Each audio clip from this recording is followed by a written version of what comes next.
Hello everybody! Welcome back to my channel! Sa video ito, papakita ko sa inyo kung paano ko ginawa ang pizzang ito na napakasarap at crispy yung crust at kung makikita nyo, marami siyang butas-butas sa loob yung sides niya. Hindi siya yung flat. Ito, dalawang pizza yung ginawa ko dito. Pepperoni at saka yung bolognese pizza.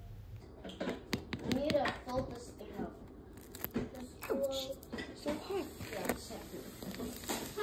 Oh, perfect. Wow, this pizza is just perfect. Look how airy inside or bubbly. Yay. Oh yeah, perfectly done. What are you doing to me? That was my backyard.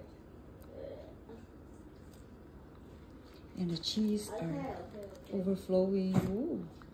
That's So, ito na guys. Uumpisahan na natin ang pag-i-stretch ng dough. Sa paggawa ng pizza, ang tawag dito ay dough stretching or ini-stretch, inuunat yung dough, hindi niro-roll ng rolling pin. Sa mga Italians, guys, Italian pizzas, never ka makakita ng rolling pin sa paggawa ng pizza dahil hindi nila niro-roll ang pizza dough.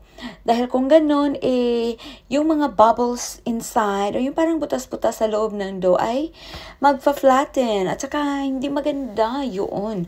So talagang ini-stretch lang nila yung dough, inuunat-unat, pinapalipad-lipad sa ere. Pero kasi ako, sa nakikita nyo, hindi ako, tawag dito, master sa pag-stretch ng dough. So, ganito lang ang paggawa ko, yung parang nagpa-practice lang ako. Hindi naman kasi ako yung talagang pizza maker, kagaya ng mga Italian pizza maker na talagang ang husay nilang mag-stretch ng dough. Yan. So, anyway guys, yan, na-stretch ko na yung dough, nakuha ko na yung gusto ko na thinness ng dough. Nilagyan ko siya ng bolognese sauce or meat sauce lang, kung ganon. Yung may tawag dito, ground beef na na sauce, parang spaghetti sauce siya, bolognese ang tawag. Guys, napapansin nyo ba kung anong mali ko dito? Meron akong mali dito, big time.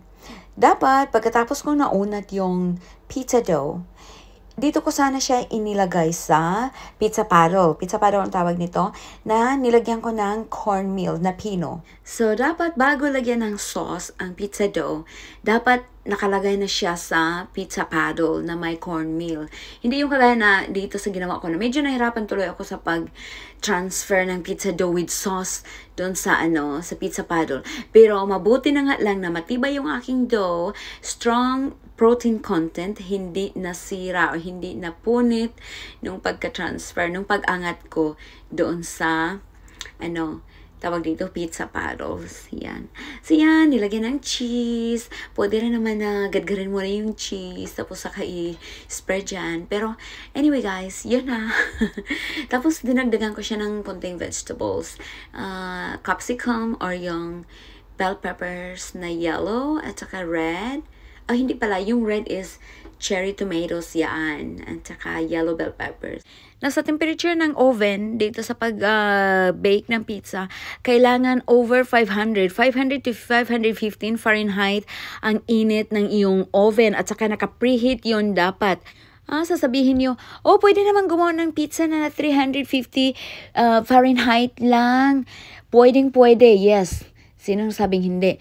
Pero, malaki ang pagkakaiba sa pizza na niluto sa 500 degree Fahrenheit kumpara doon sa 350 degree Fahrenheit. Subukan nyo guys. Subukan nyo kung may time kayo, no? Para makita nyo naman ang kaibahan. Para alam nyo kung ano yung pinagsasatsat ko dito. At ang authentic Italian pizza guys ay hindi binibake sa baking sheets.